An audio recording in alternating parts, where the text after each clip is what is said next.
You're doing well. How is your NBA Cup? Do it runneth over? Oh, very good. Not great. Not great. The cup is bad. I was very excited for last night's game and for all these matchups, and the Celtics evidently did not match that intensity. So a little bewildering. Although I guess if there's one flaw this group has had over multiple seasons, it's whenever the other team is a little bit decimated, they don't bring their A effort. And last night was chief among it. I mean, that was as bad as I've seen them play, sloppy and just careless. And so a little frustrating that they weren't. I thought they would be really fired up for this thing, and they were not. Is Atlanta better without Trey Young? I mean, sure feels that way, right? It really does. Atlanta beat them twice in Atlanta last year without Trey Young. So, yes, they're much better defensively. I always think there's something to the idea that when a team doesn't have its stars and like the other guys get that opportunity, I think there's always just the chance that they go out there and play above expectation. Could they do this over a sustained period of time? I don't know. We'll see. We'll see how long Trey's out. He had this Achilles thing last year, and I think he only missed like one game. But for whatever reason, when you enable Dyson Daniels and Jalen Johnson, and those guys want to sort of show for themselves and make a name for themselves, it was clear they embraced that situation. So there is something too, like when you don't have a ball dominant guy out there, although like Trey shares the ball. Trey's like, he's a good passer. I know he takes a high volume of shots, but yeah, I don't know. It's like, it's undeniable. Like I've never been able to quite figure out the Hawks, get into the Eastern Conference Finals a couple years ago. And then it felt like they came plummeting back to earth a little bit. And they've got some questions because the move on from DeJounte Murray. And now you got some questions if the better play here is building around a different core, but we'll see how it fares out over a larger sample. There were some unforced turnovers last night. They turned the ball over 20 times. Some unforced? But what I was going to say is with Young off the floor, Atlanta was very good defensively, very physical, and they contributed to some of that. Yeah, fair. Like Dyson Daniels is amazing. Like if I'm New Orleans and part of it is because DeJounte Murray's like sideline right now, but I undervalued how much they gave up in that move. And I mean, what is it, like 3 straight games with 6+ steals? Yes. He's just everywhere. He leads really the NBA good in steals right now. It's impressive, right? Like I think it's rare to see. I mean, between him and Wemby, feels like there's this influx of defensive-minded guys coming into the league, and that's probably good in a league where offenses are exploding everywhere, and we could use a little bit of defensive focus. So it is super intriguing to just watch guys like that. And the one thing I also go back to is like the teams that have given the Celtics problems have typically been teams with size or physicality, and the Celtics haven't always been able to match that, particularly while Porzingis is out and they don't have that big 7'2" guy around the basket to clean up rebounds and provide a little physicality. And for whatever reason, they just haven't responded well to it. So I think the book's out. Like you kind of get into them, you make them a little bit uncomfortable, and a night like last night where they're not laser focused, it plays itself out like it did. What happened? Sorry, Hardy, just one more. What happened with Jason Tatum in that ankle? Is it serious? He said he was okay afterwards, but it didn't look good. He wasn't much of a factor in the fourth quarter. Yeah, I don't know if he was a factor in the first couple. I thought the whatever happened the other night was probably lingering a little bit and didn't look quite himself. He was short on a lot of shots in the first half, and then he had another, stepped on someone else's foot, and I don't know. It was weird to hear him say right after last night's game that he's playing tonight. I know he's a gamer. I know he wants to be out there, especially coming off a loss.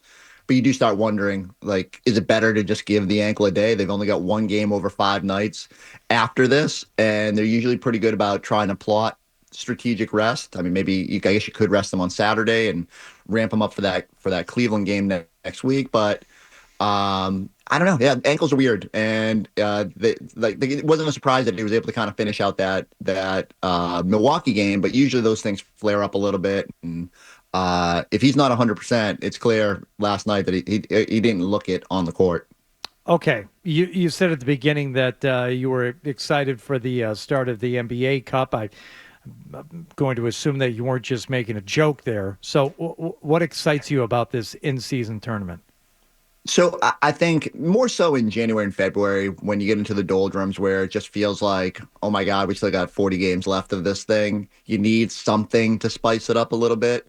And I'll admit, when the whole idea was coming out last year, I don't know, like it's the courts, the a lot of LL Cool J with "Mama Said Knock You Out."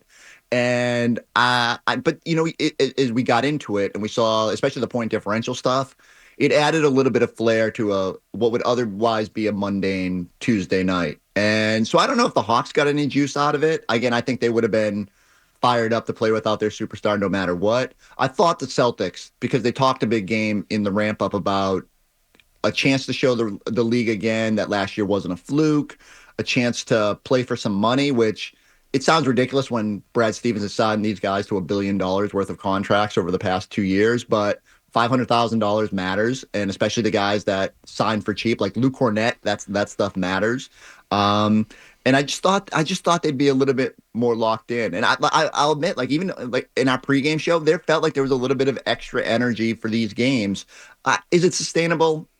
I'll be interested. Like if they lose, if let's say they fall to Cleveland and they're out of the cup mix, like now those other cup games are like, whatever.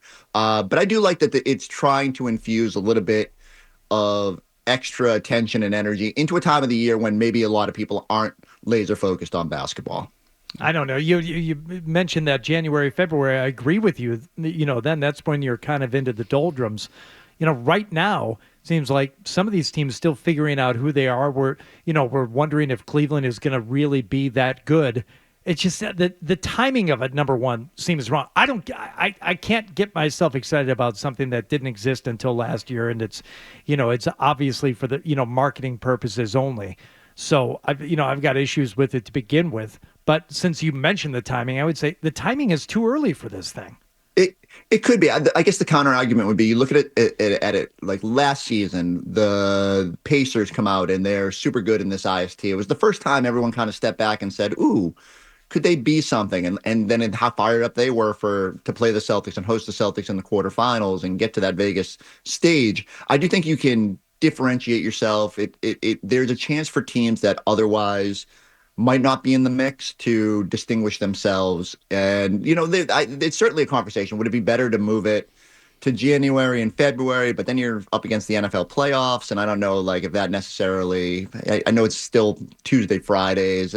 There's a case that you got to pick the right spot. And I just think the NBA, when they're looking at it, probably says this is the time of year where it's the hardest to get people to take their attention off football and college football and get some eyeballs before Christmas when everyone kind of starts to take a little bit more notice. So I don't hate the timing of it, but I agree. It's like, it is an odd time when the Knicks are still figuring themselves out and stuff like that. But I thought, yet again, I thought this is why the Celtics would have sort of a leg up on everybody else. And I mean, it just completely fizzled last night.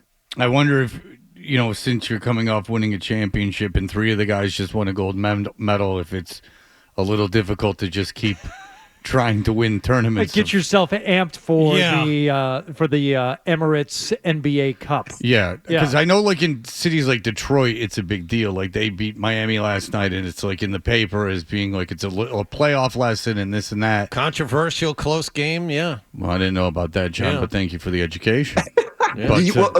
Go ahead. If Celtics fans need a little bit of a palate cleanser, go watch the end of that game, because I know there is shot and fraud with everything that happens with the Heat. But like the last second lob, Spoelstra calling a timeout that he doesn't have with Jalen Rose on the baseline, how appropriate with Michigan and they're in the Fab Five timeout. So that was a really fun game to watch, and it was nice to see a team like Detroit putting in the effort and wanting. Again, that's the difference. Like I thought the Celtics are typically ones that need a little poke of motivation, again, especially against a team without its main guys. I don't know. I'm a little surprised they weren't a little bit more locked in. All right. We have Chris Forsberg. There's so much more to talk about. He will be with us. We will continue. We'll be right back.